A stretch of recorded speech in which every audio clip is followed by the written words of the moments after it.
മലപ്പുറം ആസ്ഥാനമായി ആരംഭിക്കുന്ന plain glass media YouTube ചാനലിന് എൻ്റെ എല്ലാവിധ ആശംസകളും.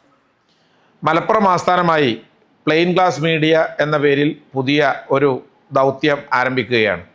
ഏറെ സാംസ്കാരിക വൈവിധ്യങ്ങളും ചരിത്ര പശ്ചാത്തലവും ഒക്കെ നിലനിൽക്കുന്ന നമ്മുടെ നാടിൽ മലപ്പുറം ആസ്ഥാനമായി തുടങ്ങാനിരിക്കുന്ന യൂട്യൂബ് ചാനൽ ഈ പ്രദേശത്തിൻ്റെയും കേരളത്തിൻ്റെ പൊതുവായ സാമൂഹിക അവസ്ഥകളെയും സാംസ്കാരിക മേഖലകളെയും പ്രതിപാദിക്കുന്നതോടൊപ്പം തന്നെ നമ്മുടെ നാടിൻ്റെ മലബാറിൻ്റെയും മലപ്പുറത്തിൻ്റെയും ഒക്കെ മേഖലകളെ കുറേ കൂടി പൊതുസമൂഹത്തിന് ഉപകാരപ്പെടുത്തുന്ന ഒരു ദൗത്യമാണ് എന്ന് മനസ്സിലാക്കുന്നു.